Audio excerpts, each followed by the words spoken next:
Welcome to Future Talks at Reflect Festival. Today we're here with Marie Fam from Silicon Badia. So Marie, you have extensive experience in the region in terms of venture capital investing. You were the managing partner of Flat 6 Labs. Now you're a partner at Silicon Badia. So let's start with a question of exploring the Egyptian startup ecosystem. What were the key highlights of its development over the past decade? Thank you, Michael, for having me to begin with. Yeah, it's been a very exciting journey for the ecosystem in Egypt, and I was very lucky, as you mentioned, to have started my time in that ecosystem at Flat 6 Labs, which was really the biggest driver for that ecosystem many years ago. The founders of Flat 6 Labs are kind of the ones who started that move, if we can call it that, in 2010, which were very, very early days for the ecosystem. No one really used the word even entrepreneur. We knew that there were like small businesses, small businessmen, but not the word entrepreneur. And they, started that move exactly in 2010 with the foundation of Flat 6 Labs, which was an accelerator and a seed investor.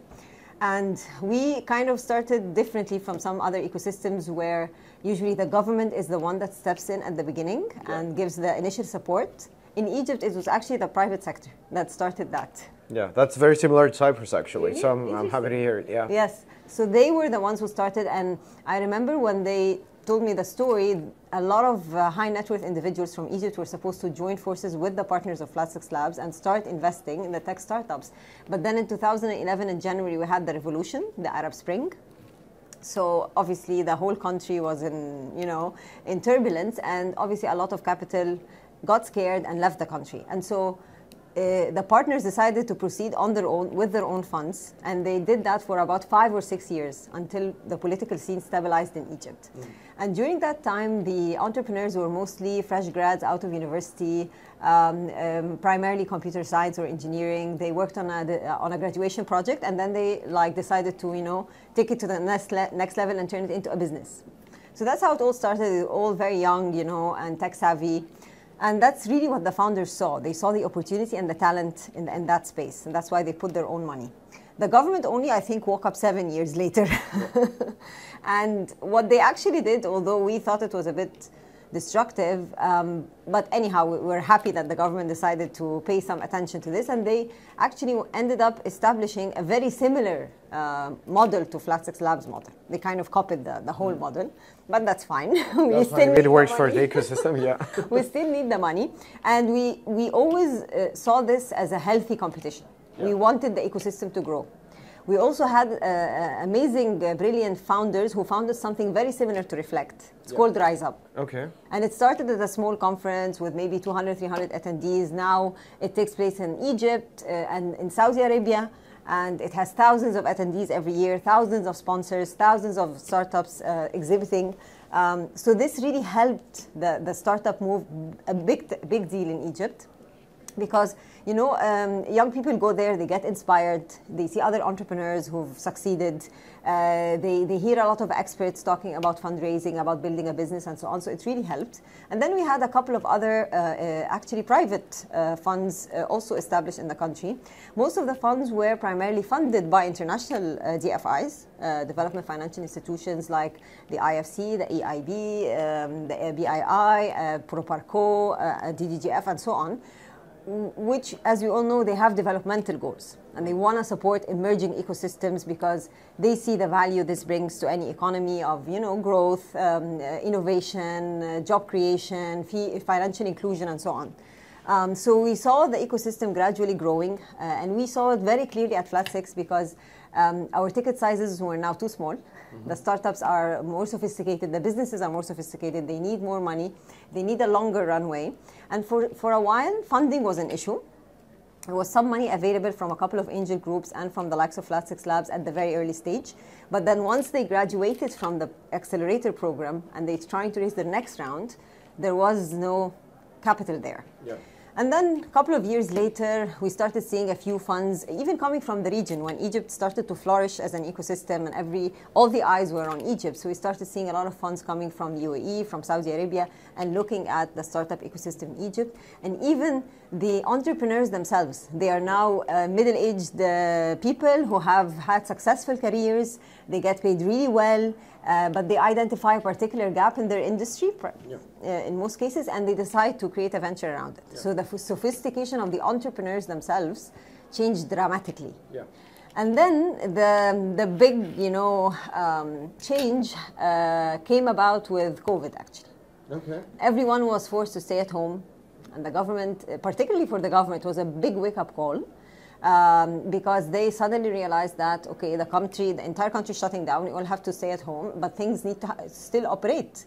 So we need to be more digitized. We need to disrupt some of the traditional ways of doing things. And that's where really the startup ecosystem took off.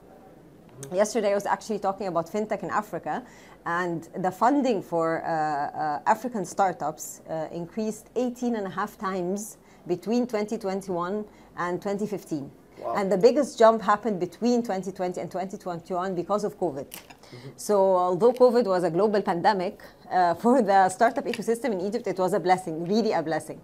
Because it would have taken us years to change cultures, to change the way people are set in doing things. My father still has issues paying for something online with a credit card.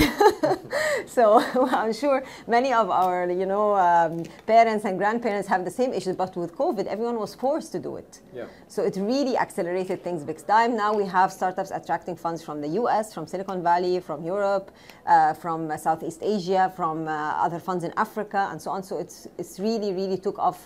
COVID played a major role. The government intervention, now we're starting to see more regulations coming in place. Obviously, it's slower than, tech, because technology moves really fast. But they realize the importance of this ecosystem, which is all we wanted. This is all we were trying to prove, that this is important, this will help the economy, this will create jobs, and so on. So, speaking of the region and the growth during COVID, right, what are the opportunities and the challenges you see ahead for the region? So I think the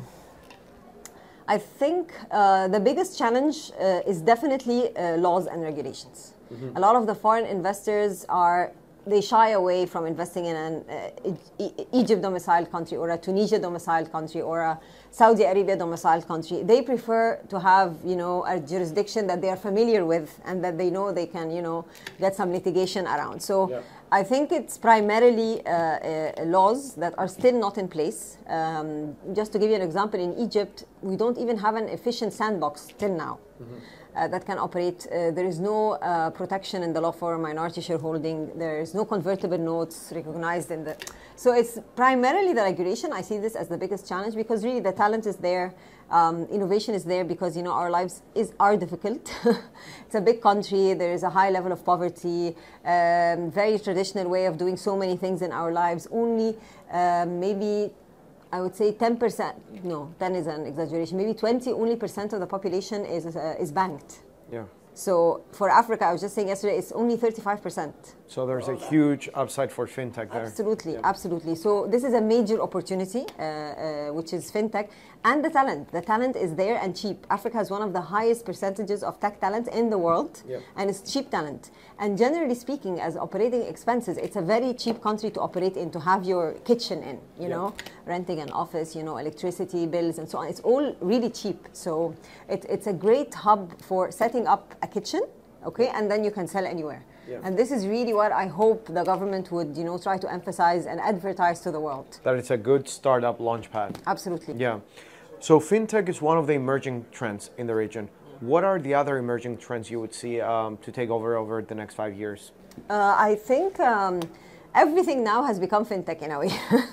Fair enough. Every startup is trying to have an embedded finance option. Again, because of the trend, as you said, it's attracting a lot of funds and so on. But the way I see it is any sector that needs disruption is going to be a sector where we see a lot of innovation and a lot of money coming in. So, for example, healthcare. Healthcare is lagging big time in our countries, and it needs disruption. And so health tech is definitely a space that I see will continue to do well. Obviously not as much as fintech because it's harder. There are stricter regulations around it because this is people's health we're talking about and so on, and the data and everything. But it's definitely a sector that's very important. The other one is agri-tech, which finally we have one agri-tech company that really, took center stage and raised significant funds. It's called Muzera. We still don't know if what they're doing is going to work. I wish it would, but I'm just glad that VCs finally had the courage, and the belief to invest in this space. Egypt used to rely primarily on agriculture as an economy, so it's a big sector. It could contribute a lot more to GDP than it currently is. Yeah. So it's definitely a sector that needs capital. But like we were talking about, the other obviously clear sectors that we think should take off, like green tech and so on, it's just that investors are still scared of these spaces. We haven't seen enough success stories, even in the very developed ecosystems like in Silicon Valley. I can't name one, green tech company that made it and was a huge exit. So imagine if those super developed ecosystems haven't done it, how can we do it? Yeah. They still need the early majority. Yeah, we're still scratching the surface, literally. Yeah. So things that are more tangible to our daily lives are going to be the trends we continue to see. Yeah.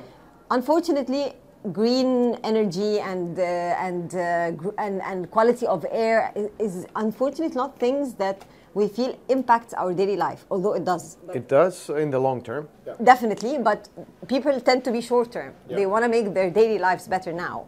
Yep. And even if you get like an outlier, a great green tech idea, and one VC gets excited about it, my worry is what happens in the next round. Yeah, who's going to back it? More money, because otherwise it dies. So I think this will come. Egypt actually is hosting the COP Global Conference in a few days, actually, by the Red Sea in Sharm el-Sheikh, which is a huge deal for Egypt to be hosting this event. It's all about going green energy, renewable energy, and so on. So we'll see. I mean, this might mean if the government steps in and starts backing this, then it's a signal for the private sector to be, brave enough. You have some protection. You can support us and support the sector. So we'll see. It might become an emerging trend. Yeah. But for now, I believe fintech, health tech, agri-tech will definitely remain strong trends. Well, it was definitely great to hear how well Egypt and the region is doing and to have so many insights on it. Thank you for joining us, Marie. Thanks a lot. Thank you for watching Future Talks. We will see you at the next episode.